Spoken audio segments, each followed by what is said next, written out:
A está em repouso em relação ao veículo B e B está em repouso em relação ao outro veículo C, podemos afirmar com certeza que A está em repouso em relação a C. Então, vamos exemplificar essa situação aqui. Eu tenho o carro A e esse carro A ele está com uma velocidade nesse sentido e é uma velocidade de 30 km por hora. Aqui abaixo eu tenho o carro B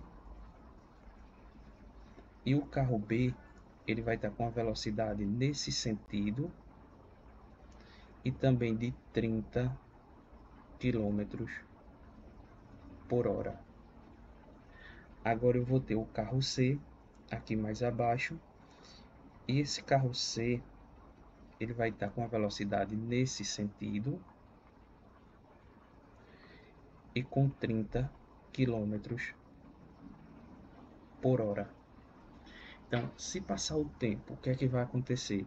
A posição do carro A muda em relação ao carro B, muda em relação ao carro C. Vamos analisar. Aqui eu vou ter o carro A, o carro B e o carro C. Será que muda a posição? Eu vou traçar uma linha na vertical para ficar melhor de visualizar.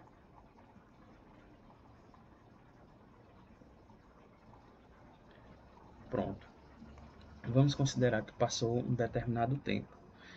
Como ele está a 30 km por hora nesse sentido, quando passar, vamos dizer, 5, 10 minutos, esse carro vai estar nessa posição aqui, o carro A, ele vai estar com esse sentido e com a mesma velocidade de 30 km por hora. O carro B também vai estar nessa posição,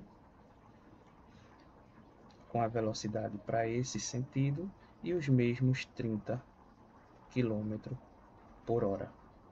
E o carro C, ele vai estar nessa posição, com a velocidade nesse sentido,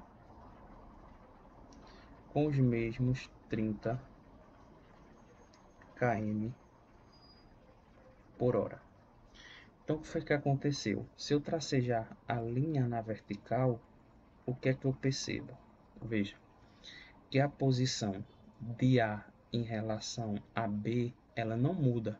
Veja que na linha vertical está na mesma posição. A relação entre A e B, veja, como não mudou a posição com o passar do tempo, então o que é que acontece? A está em repouso em relação a B, certo? A, vamos analisar A e C. Se A está nessa posição e C está nessa posição em relação a essa linha vertical, com o passar do tempo a gente percebe que a posição de A em relação a C é a mesma. Então, A também está em repouso em relação a C. Como a relação é simétrica, eu também posso dizer que C está em repouso em relação a A. O que é que eu consigo entender? Que se dois carros ou mais estiver com a mesma velocidade em moto e o mesmo sentido, então, com o passar do tempo, um carro vai estar em repouso em relação ao outro. Porque essa posição aqui que eu tracejei na vertical, ela não muda. Veja que a posição de A para B não mudou, como também a posição de A em relação a C não muda com o passar do tempo. Então, aqui diz, podemos afirmar com certeza que A está em repouso em relação a C? Então, a resposta é sim.